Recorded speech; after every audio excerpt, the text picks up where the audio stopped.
જય શ્રી કૃષ્ણ મિત્રો, આજે હું તમને એક એવો પ્રશ્ન પૂછવા જઈ રહ્યો છું જે દરેક લગ્ન કરેલા માણસે પોતાના દિલમાં એક વખત જરૂર પૂછ્યો હશે. ઘરમાં સુખ કઈ વસ્તુથી ટકે છે? પૈસાથી, મોટા બંગલાથી, મોંઘી કારોથી કે સોશિયલ સ્ટેટસથી? ધ્યાનથી વિચારજો. જ્યારે પરિવારની અંદર મતભેદ ઊભા થાય છે, જ્યારે પતિ પત્ની વચ્ચે મન દુઃખ આવે છે, જ્યારે સંબંધમાં ઘર્ષણ શરૂ થાય છે, ત્યારે કરોડો રૂપિયા પણ કામમાં નથી આવતા. એ વખતે માત્ર એક જ વસ્તુ પરિવારને તૂટવાથી બચાવે છે: સંસ્કાર. હા મિત્રો, સંસ્કાર અને માત્ર સંસ્કાર.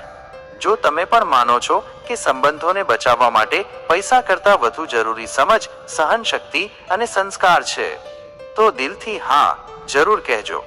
કારણ કે આજના સમયમાં માણસ બધું શીખી રહ્યો છે, પણ એકબીજા સાથે જીવવું ભૂલી રહ્યો છે. મિત્રો, આજે દુનિયામાં હજારો પરિવારો તૂટી રહ્યા છે, અને સૌથી ચોંકાવનારી વાત એ છે કે હવે માત્ર યુવાનો જ નહીં, પણ 60 વર્ષથી ઉપરની ઉંમરના લોકોમાં પણ ડિવોર્સના કેસ વધી રહ્યા છે. જરા વિચારો, 25 વર્ષની ઉંમરે લગ્ન થયા, સાથે 35 થી 40 વર્ષ પસાર કર્યા, બાળકો મોટા કર્યા, આખી જિંદગી સાથે જીવ્યા, અને હવે 60 વર્ષે અચાનક લાગે કે હવે સાથે નથી રહેવું. આખરે આવું કેમ? એક રિપોર્ટમાં ઘણા કપલ્સના કારણો વાંચવામાં આવ્યા. અને મિત્રો, કારણો સાંભળીને માણસ હસી પણ પડે અને વિચારમાં પણ પડી જાય. કોઈ કહે બેડરૂમમાં એસીનું ટેમ્પરેચર અલગ ગમે છે, કોઈ કહે પંખાની સ્પીડને લઈને ઝઘડો થાય છે. હવે જરા વિચારો, એકને પંખો 3 નંબર પર ગમે અને બીજાને 1 નંબર પર, તો તેનો ઉકેલ શું? ઘર છોડવું કે થોડું એડજસ્ટ કરવું? એક રજાઈ વધારી લઈ શકાય, થોડું સમજી શકાય, થોડું સહન કરી શકાય, પણ આજે માણસને સહન કરતા છોડી દેવું વધુ સરળ લાગવા લાગ્યું છે. મિત્રો, સંબંધો પ્રેમથી ચાલે છે, પણ લાંબા સમય સુધી ટકે છે ટોલરન્સથી. આજના સમયમાં દરેક માણસને પરફેક્ટ માણસ જોઈએ છે, પણ સાચું કહું, આ દુનિયામાં કોઈ પરફેક્ટ નથી. દરેક માણસમાં 60 થી 70% સારી બાબતો હશે, અને 20 થી 30% એવી બાબતો પણ હશે જે તમને ના ગમે. હવે એ 20 થી 30%માં શું કરવાનું? ટોલરેટ, એક્સેપ્ટ અને કોમ્પ્રોમાઇઝ. આ 3 શબ્દો જો જીવનમાં આવી જાય તો અડધા ઝઘડા તો એમ જ ખતમ થઈ જાય. મિત્રો, લગ્ન એટલે માત્ર 2 લોકોનું મળવું નથી. 2 અલગ સ્વભાવ, 2 અલગ સંસ્કાર, 2 અલગ વિચારધારાઓ એક જ છત નીચે જીવવાનું શીખે. એનું નામ લગ્ન. અને ત્યાં મારું જ સાચું ચાલે તો સંબંધ ટકતા નથી. હવે જરા એક સામાન્ય ઉદાહરણ લો. ધારો કે તમે સાંજે ઓફિસેથી ઘરે આવો અને તમારી પત્ની ખુશ થઈને કહે, જુઓ, આજે મેં નવા પડદા લગાવ્યા. હવે સાચું કહો, તમને કદાચ એ કલર બહુ ના ગમે, પણ એક ક્ષણે શું મહત્વનું છે? પડદાનો કલર કે સામે ઊભેલા માણસની ખુશી?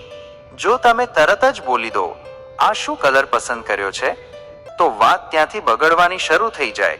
પણ જો તમે સ્મિત કરીને કહો, વાહ, ખૂબ સરસ લાગે છે, તો સામેના માણસના ચહેરા પર જે ખુશી આવે છે ને મિત્રો, એ જ પરિવારનું સાચું સુખ છે.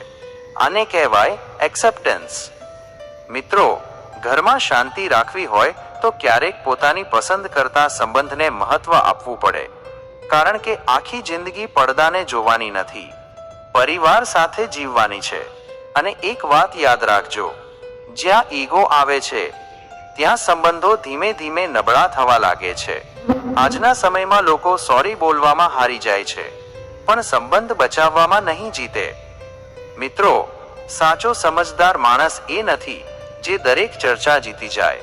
સાચો સમજદાર તો એ છે જે સંબંધ બચાવી લે. અને આ સમજ ક્યાંથી આવે? સંસ્કારોથી. સંસ્કાર માણસને શીખવે છે કે દરેક વાતમાં પોતાનું જ ન ચલાવવું, દરેક સંબંધમાં થોડું ઝૂકવું પડે, થોડું છોડવું શીખવવાની જરૂર છે. ખબર છે? રિસ્પેક્ટ, પેશન્સ અને ફેમિલી વેલ્યુઝ. કારણ કે જો બાળક નાનપણથી જ બધું પોતાની મરજી મુજબ મળતું જોઈને મોટું થશે, તો પછી જીવનમાં કોઈ પણ એડજસ્ટમેન્ટ્સ તેને મુશ્કેલ લાગશે. અને લગ્ન પછી સૌથી વધુ જરૂર એડજસ્ટમેન્ટની જ પડે છે. હવે બીજી એક બહુ મહત્વની વાત, ઘરમાં સુખ ટકાવવા માટે માત્ર સમજ પૂરતી નથી, આધ્યાત્મિકતા પણ જરૂરી છે. હા મિત્રો, ભગવાન પ્રત્યેની શ્રદ્ધા માણસને અંદરથી શાંત બનાવે છે. જે ઘરમાં પ્રાર્થના થાય છે, જે ઘરમાં ભક્તિ હોય છે, જે ઘરમાં બાળકોને સંસ્કાર આપવામાં આવે છે, એ ઘરમાં ઝઘડા ઓછા થાય છે. કારણ કે આધ્યાત્મિકતા માણસને રોકે છે.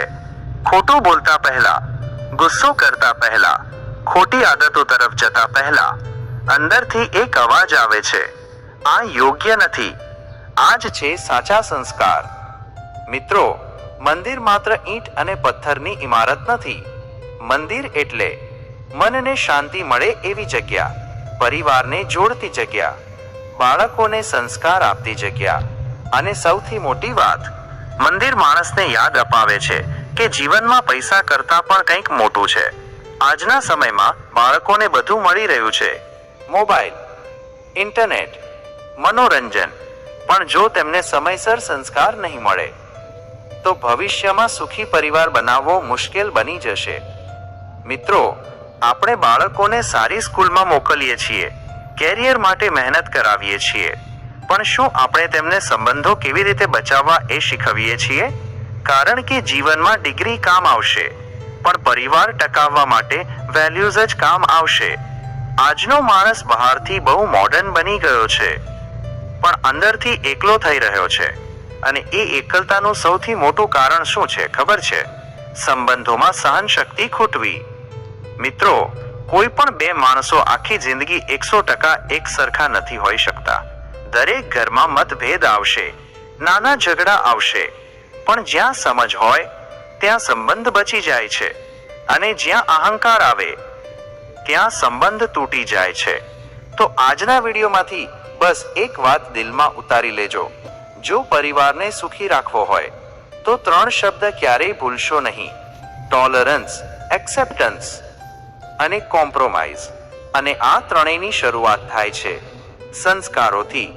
જો માતા પિતા બાળકોને નાનપણથી પ્રેમ, સમજ અને આધ્યાત્મિકતા શીખવશે તો ભવિષ્યમાં ઘરો તૂટશે નહીં, પરિવારો મજબૂત બનશે. તો મિત્રો, જો તમને લાગે છે કે આજના સમયમાં પૈસા કરતાં વધુ જરૂરી સંસ્કાર છે તો વિડીયોને લાઈક જરૂર કરજો, અને આવી જ જીવનને સ્પર્શી જાય એવી વાતો માટે અમારી ચેનલ GT ગુજરાતીને સબસ્ક્રાઇબ કરીને બેલ આઇકોન જરૂર દબાવી દેજો. જય શ્રી કૃષ્ણ.